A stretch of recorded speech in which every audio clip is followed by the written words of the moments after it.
سروشتی جوانی ناوچەی سەرگەڵوو بوو بە بەشێک لە تابلۆکانی ئەو هونەرمەندە شێوەکارانەی بەشداری سیمپۆزیۆمی سەرگەڵوو سلێمانیان کردووە. هونەرمەندەکان با شێوازی هونەری تایبەت بە خۆیان گزارشیان لە سروشتی دڵڕفێنی سەرگەڵوو چیا و دۆڵ و باخچەکانی ئەو ناوچەیە دەکرد. هەندێک لە تابلۆکانیش لێکدانەوەی خەبات و سەروەریەکانی ڕابردووی خەڵکی ناوچەکەی لە خۆ گرتبوو. بە گوێرەی ئەوەی کە ئێستا ئێمە لە سەرگەڵووین شوێنێک بووە داستانی لە تۆمارکراوە بیرم لەوە کردەوە تابلۆکەشم با بڵێن گزارش بکە لە قارەمانێتی پێشمەرگە لە کاتی خۆی هەر بۆ مەبەستە پێشمەرگەیەکم دروست کردووە بە شێوەی با بڵێن هەر هێڵی دەرەوە لەسەر ئەسپێکە لە کاتی با بڵێن دەرچوون ئیتر ئەو مەبەستی ئیشەکەمە.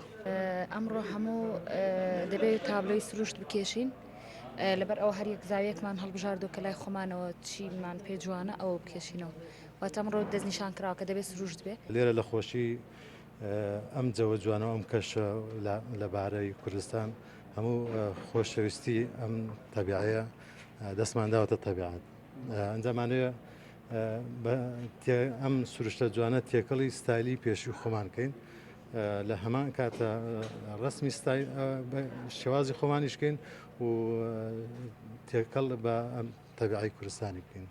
سروشتێکی زۆر جوانە بەڕاستی سروشتی کوردستان هەمووی جوانە بەڵام ئەم ناوچەیە دیار تایبەتمەندی خۆیە.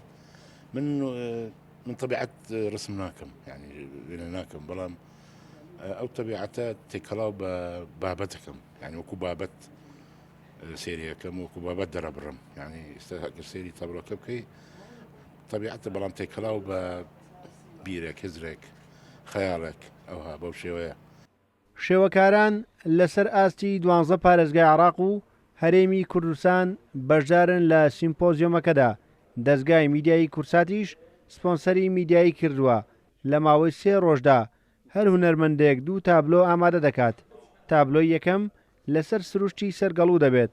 تابلۆی دووەمیش شێوەکاران سربەستانە بەپێی خواستی خۆیان دەینەخشێنن.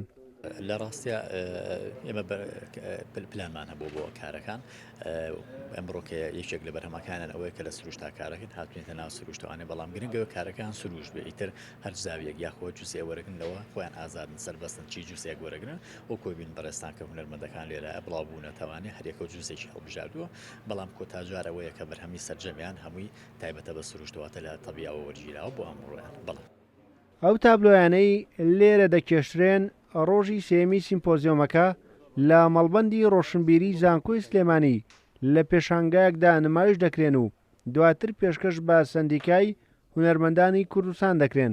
بڕیاریشە لە ماوەیەکی نزیکدا سەندیکای هونەرمەندانی کوردستان ئامادەکاری بکات بۆ سیمپۆزیۆمێکی جیهانی کە بڕیارە شێوەکارانی 22 وڵاتی جیهان بەشداری تێدا بکەن. ڕێبازیوە کورسات نیوز ناوچەی سەرگەڵوو.